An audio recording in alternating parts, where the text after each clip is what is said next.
Hello everybody and welcome back to the Ultimate Power Tool Workbench series. In this video, we're going to get the wood storage compartment sorted on the workbench and clean up that horrible pile of mess I've had accumulating in the corner of my workshop. So let's get going.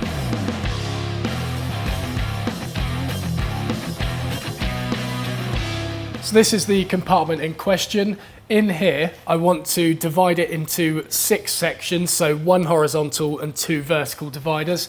And then in there, I'll be able to slide in the various lengths of wood that I've got lying around in the corner. But on top of that, I'm going to have backstops within each of these pigeonholes, which only allow a certain length of timber to be inserted. So I'll have a 300mm deep one, 500, 700, 900, and then 1100, something like that. And then in the top corner here, I plan on doing a big pull-out drawer that will store little offcuts and things, because I'm a bit of a wood hoarder. So I'm gonna have a nice little pull-out drawer that they'll all be chucked into, and then I guess if it doesn't fit in there, I'll have to get rid of it. I probably won't, I'll store it somewhere else in the workshop, but at least I considered it. And this isn't intended to be a be-all end-all storage for wood, because at the end of the day, I'm not gonna be able to get things like that massive bit of brown oak in the bottom of it, especially once it's divided into 6, that's gonna be far too wide.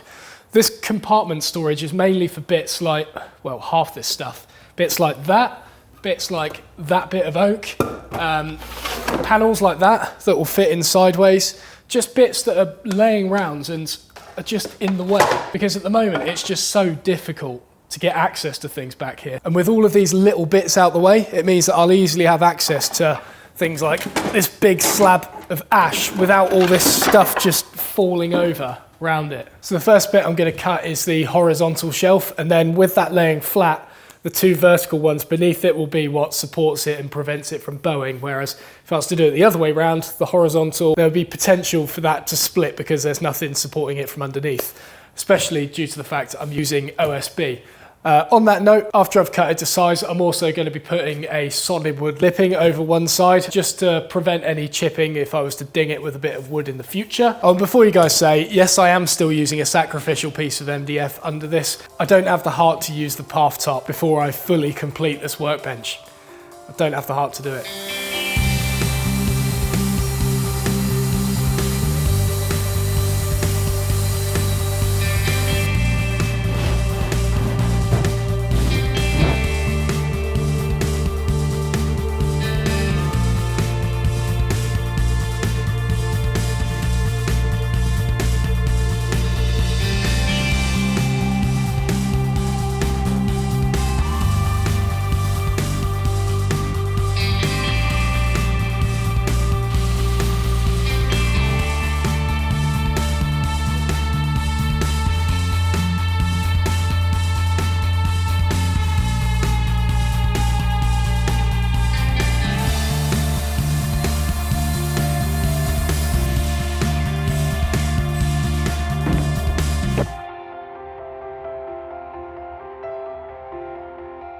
Right, I've got the solid wood lippings drying, so this is the big horizontal component that all the wood will be lying on, well, all the wood on the upper level, and then this large bit here is all of the vertical ones, and basically I've stuck on the lipping individually and it's just ready to be sliced into 4, and then that will create the 4 uprights, and obviously there's a little bit of excess in the middle there, just because this was wider than the 4 of them combined. So in the meantime, I'm going to get this remaining timber machined up for the shelves at the ends of the workbench.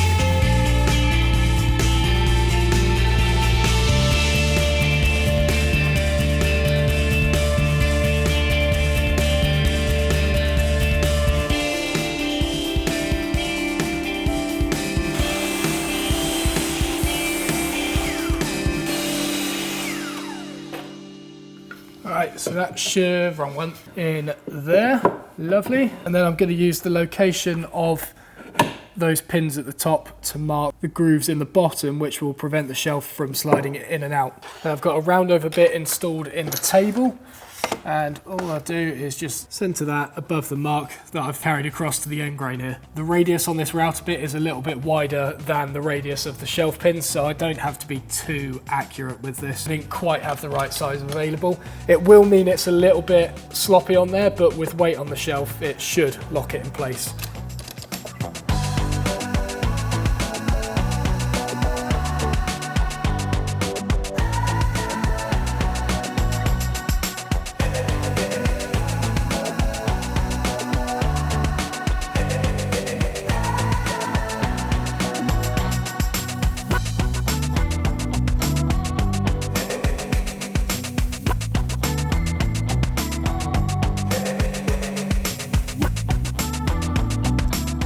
Okay, so it's now the next day. The lipping has dried, so we're going to get the horizontal shelf installed. So I've cut these battens with a double mitre on the end of it, which is going to go, that's the wrong one. So it's got a double mitre on the front of it, so when it's supporting the shelf from underneath, there isn't a 90-degree edge like there would be like this, which wood will dig into.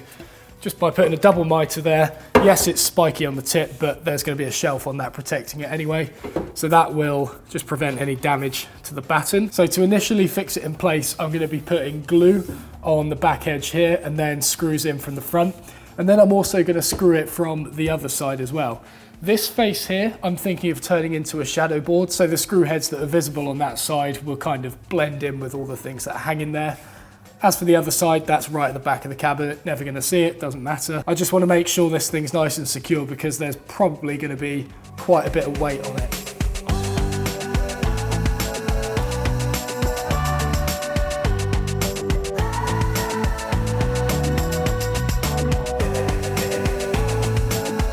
So I've made a spacer out of OSB to hold the batten at the correct height while I screw it in. In terms of front to back, I might as well align it with the back of the wood here, just so I don't actually end up seeing that spike at all.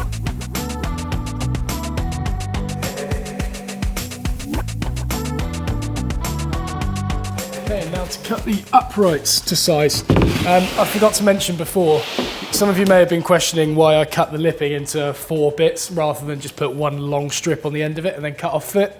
It's because there was bits of tear out and like knots and stuff all over this on both sides of it, so it was just easier to cut it up and then flip it round to hide those knots and tear out. That's the only reason, but otherwise, yes, if it was a big long strip, that would be a lot easier.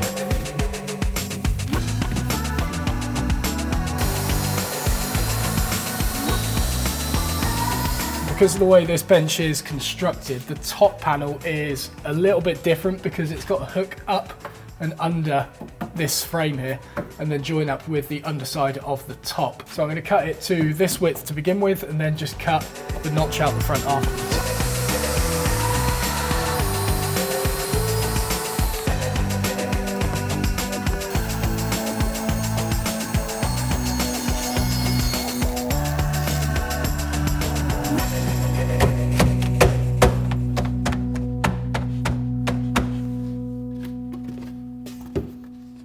So now what I'm going to have to do is get these in line with one another, and then I'm going to have to get battens secured in the bottom corners and the top corners as well to hold these in place. If I was smart about this, I would have cut these, or I would have cut a groove into the top of the shelf and the underside of the shelf all the way through. Then these could have just slid straight in. That would have made alignment a lot easier and it would have eradicated the need for any battens. Should have done that really, but I can't do it now because if I was to fit this into a groove, it's going to make the top too short and vice versa with this bottom bit as well. That's a shame, that would have been cool. But we'll go ahead with my original plan of using the battens now. So this is pretty much all the leftover timber of the yellow pine that I have. Hardly anything left. I've gone through a lot of this stuff. So I'm going to plane all of this up into consistent widths and thicknesses of battens, and then I'll use those to secure those dividers in place.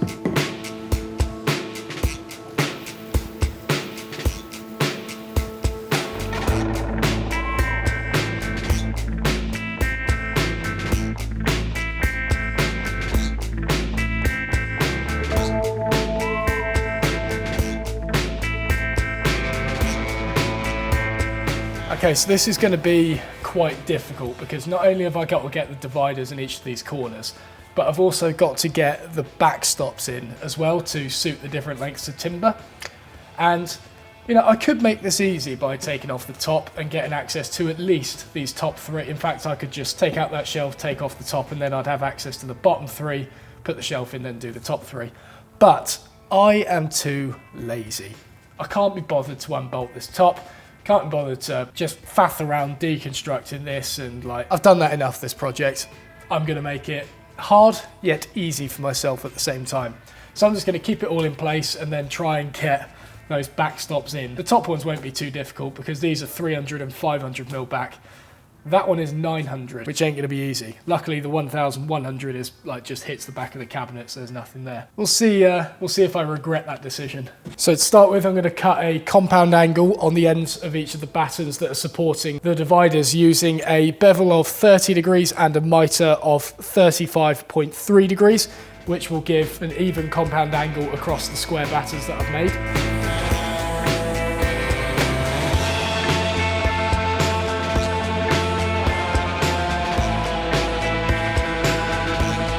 Alright, so then each of these will be pinching a divider in place, which means they'll be like that with the upright here. So I'm going to cut these to the length of that compartment. So these two would make up the 300mm compartment. I'll start marking these up and then we'll get cutting them to length. Okay, that plan is only going to work for 3 of them. Got the 300, the 700 and the 900mm compartment there. These ones we'll just have to make up.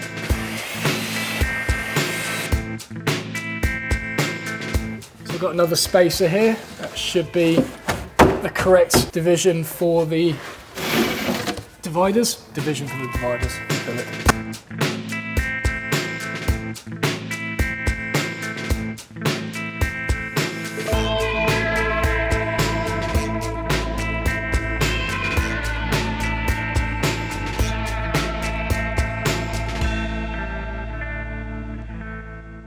Okay, so I've just put the 900mm support in there, and there is not a chance I am getting back there to put the backstop on. So what I'm going to do is bring them out, attach the backstop there. It's going to be a little bit flimsy, but I'll have a square piece screwed to the back of 4 of these things. That'll slide in, but then when these are screwed in place, that should be strong enough. It's not like I'm going to be ramming timber in there and cause the back of it to blow out. At least I won't be anymore.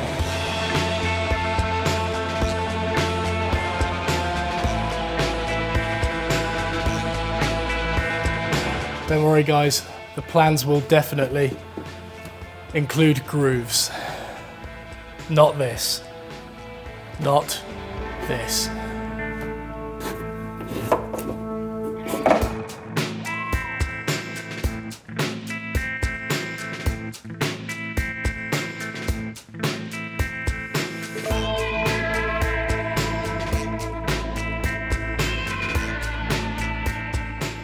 Right, and there we go. There's the timber storage sorted out. It's a little bit of a bodge, but I think I've tidied it up quite nicely with the with the chamfered ends and things like that, and the solid wood lipping on the outside. It's been finished nicely, I think, as long as you don't look too closely to it. So now there's only a few more little jobs to do on the remainder of this workbench, like chamfer the corners of the drawers, chamfer the shelves, finish certain bits that I've missed.